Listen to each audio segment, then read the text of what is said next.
안녕하세요. IM증권에서 자동차 섹터 담당하고 있는 조희승이라고 합니다. 이번에는 내년 2025년 연간 전망 자료를 준비를 했고요. 일단 자료 제목을 보시면은 고래 싸움에 새우등 터진다 라고 제가 적어놨는데, 사실 내년에 미국과 유럽 쪽에서 정책 변화가 극심한 시기이기 때문에 좀 현대차 그룹을 포함해서 많은 자동차 업체들의 틈이 터지는 그런 순간들에 대해서 한번 표현을 해봤습니다. 넘어와서 1번 그림 보시면은, 그래서 미국과 유럽 쪽의 정책 변화에 대해서 조금 정리를 해놨는데, 많은 뉴스들을 보셨을 것 같아요. 이번 하반기 내내 자동차 쪽에서 주가 흐름이 안 좋았었던 이유들 중 하나도 트럼프 대통령의 당선 가능성이 높아졌던 시기들이었었는데, 일단 트럼프가 계속 선거 공약에서 이야기를 했던 것이 미국에 들어오는 모든 수입품에 대해서 10에서 20% 정도 관세를 부과하겠다라고 이야기했는데, 결국은 10% 정도의 관세가 부과될 것으로 예상을 하고 있습니다. 실제로 두 번째 줄 보시면은 미국에 생산해서 미국에다가 파는 비중은 현대차 그룹 한 44% 정도 되고 있는데, 일본 업체들은 한 60에서 70% 정도, 그 다음에 GM 같은 경우에도 70%까지는 미국에 생산을 하고 있기 때문에 조금은 한국 자동차 업종의 부담이 좀 큰 상황이다, 그렇게 보고 있고요.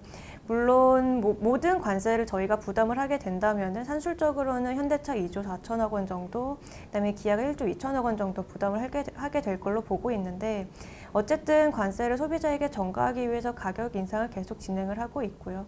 그다음에 신차들이 내년에 많이 출시가 되기 때문에 이럴 때 가격을 많이 인상해서 가면서 좀 안정화된 재료비라든지 아니면 우호적인 환율들, 이러한 부분들이 실적을 조금 받쳐줄 수는 있지만, 어쨌든 9에서 10% 정도의 좀 감익은 어쩔 수 없는 상황이다라고 미국 쪽은 보고 있고요.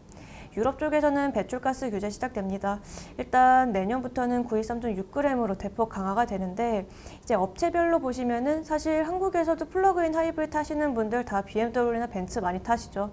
유럽에서도 비슷한 상황이기 때문에 BMW랑 벤츠는 좀 배출가스 규제를 맞춰놨지만, 이제 나머지 업체들, 한국 업체들을 포함해서 현대차, 기아, 도요타, 폭스바겐, 스텔란티스를 쭉 보시면은 현대차 그룹이랑 도요타는 그래도 한 99에서 100 정도의 배출가스 정도를 유지를 하고 있지만, 그래도 그나마 다행인 거는 유럽 비중이 높지 않습니다. 판매 대수 기준으로 1g 킬로미터당 14유로씩 들어가기 때문에 사실 전체 이익에서는 벌금이 한 3% 정도만 들어간다라고 계산이 되지만, 스텔란티스나 폭스바겐 같은 경우에는 이익의 15에서 20% 정도까지는 벌금으로 부과가 되기 때문에 조금 내년 유럽 시장에서 폭스바겐과 스텔란티스가 많이 흔들린다라고 전망을 하고 있고요.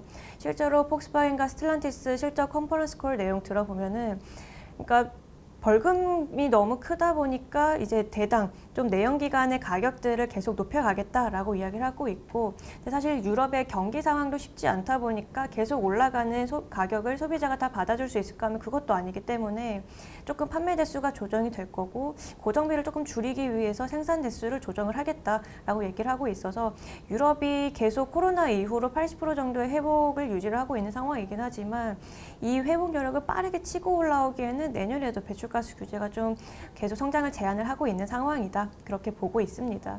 그래서 2번 그림 보시면은 이제 관세와 그 다음에 유럽 쪽의 환경 규제 벌금에 대해서 정리해 두었는데, 보시면은 지금 한 20에서 40%까지 올라가는 벌금 업체들이 있지만, 현대차 그룹 같은 경우에는 10에서 20% 정도로 조금 제한이 되어 있기 때문에 상대적으로는 감익의 우려 폭이 낮다라고 생각을 하고 있고요.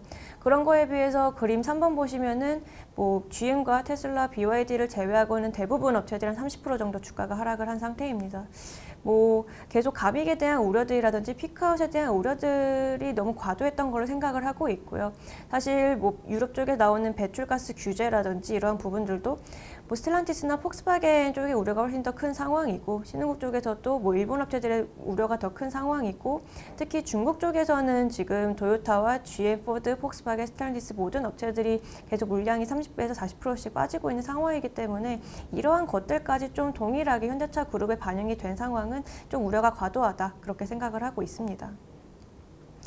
다음 페이지 넘어와서 보시면은 이제 그림 4번 보시면은 중국 업체들에 대한 내용들이 나와 있는데, 방금도 잠깐 말씀을 드렸지만 계속 GM, 포드, 스텔란티스, 폭스바겐 계속 피크아웃에 대해서 얘기가 나오는 이유는 중국 쪽에서 물량이 30에서 40%씩 빠지고 있고, 그럼 그 물량을 누가 가져가는가 하면은 중국 업체들의 점유율이 굉장히 빠르게 올라가고 있는 상황입니다. 4년 전에 2020년까지만 해도 외산 업체들의 점유율이 거의 한 60%까지 육박했었는데 지금은 35% 정도로 굉장히 빠르게 줄어든 상황이고요. 어떻게 빠르게 늘렸는가 하면은 그림 5번에 생산 대수가 나와 있습니다.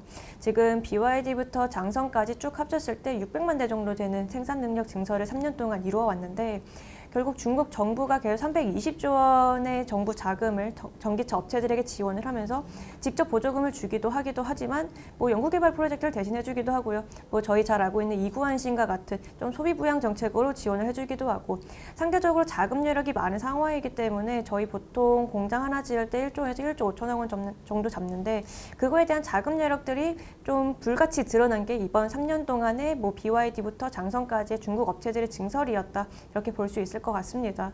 그래서 그림 6번 보시면은 생산 능력과 수요에 대해서 나와 있는데 중국 자동차 시장은 보통 3천만 대가 조금 안 되는 2,800만 대 정도 시장으로 늘 보고 있는데 여기서 빠르게 보급률이 올라오기도 어려운 상황이지만 그런 상황에서 600만 대 정도 증설을 하다 보니까 지금 중국에서의 생산 능력은 4,800만 대까지 늘어나 있는 상황이고 그런 상황에서 수요는 계속 2,800만 대입니다.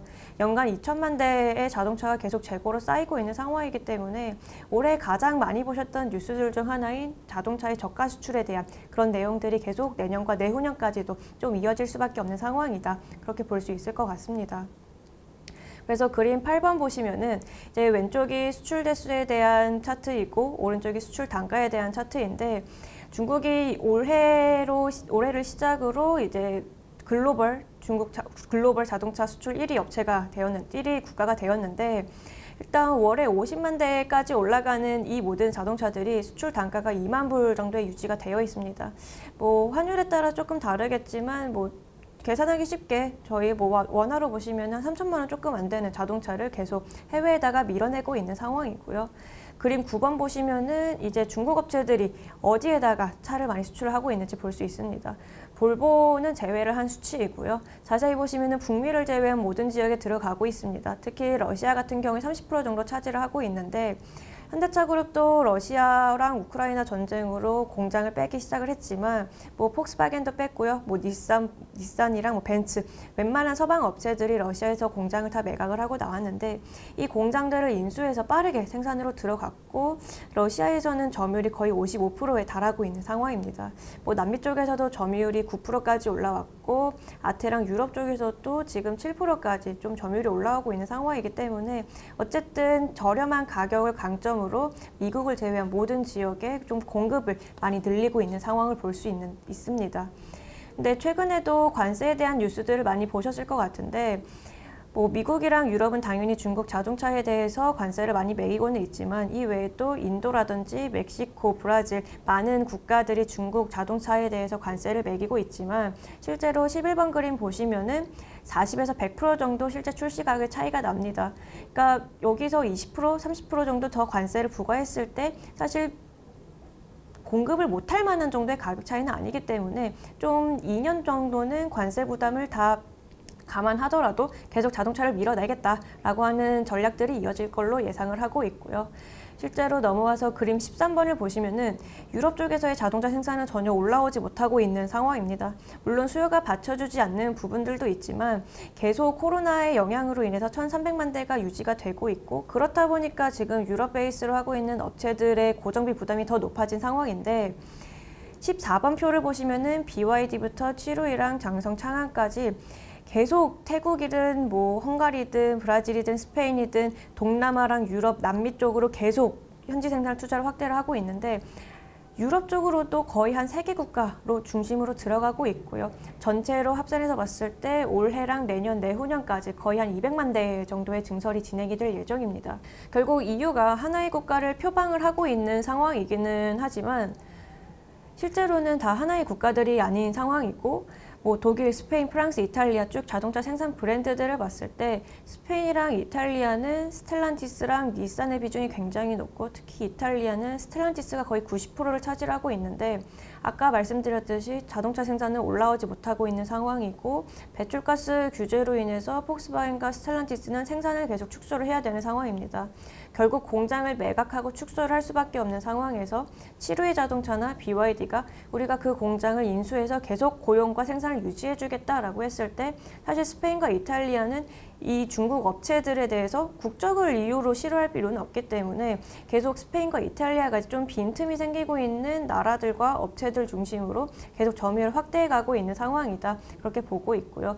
결국 결론을 말씀드리면은 미국과 유럽, 중국 쪽에서 계속 좀 경쟁이 많이 심화가 되고 있고 좀 정책들이 계속 보호 무역주의 중심으로 돌아가고 있는 상황입니다. 이러한 것들에 대해서 하반기부터 계속 많은 우려를 해왔었고 그거에 대해서 주가도 한 30% 정도 하락이 되어 있는 상황이지만 사실 유럽 업체들에 비해서 또 일본 업체들에 비해서 대응 방안은 충분히 있다라고 생각을 하고 있고요. 특히 현대차그룹은 지금 10월부터 HMGMA 공장 가동을 이미 시작을 했고요. 물론 전기차 공장으로 시작을 하는 공장이긴 하지만 어쨌든 캐파는 50만 대까지 올릴 수 있는 공장이고 하이브리드 홀 생산이 충분히 가능한 공장이기 때문에 하반기에 미국 생산 확대에 대한 뉴스가 조금 상승 모멘텀으로 작용해 줄 수 있지 않을까 그렇게 상저하고로 완성차 업종을 바라보고 있고요. 지금 상반기에 대해서는 4분기 실적은 환율이 워낙 좋기 때문에 좀 긍정적으로 흘러갈 수밖에 없는 상황이고요. 특히 현대차그룹의 주주환원이 본격적으로 시작되는 게 내년이기 때문에 좀 자사주 매입이라든지 소각에 대한 그런 뉴스들이 수급을 좀 긍정적으로 지지해 줄 수 있다라고 생각을 하고 있고요.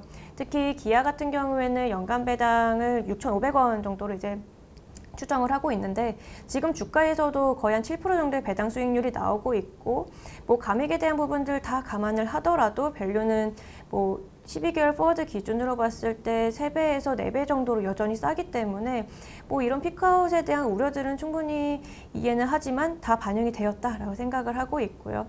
좀 상반기부터 4분기 실적 나올 때 조금씩 매수의 기회를 찾아보는 걸 추천드리고 있습니다.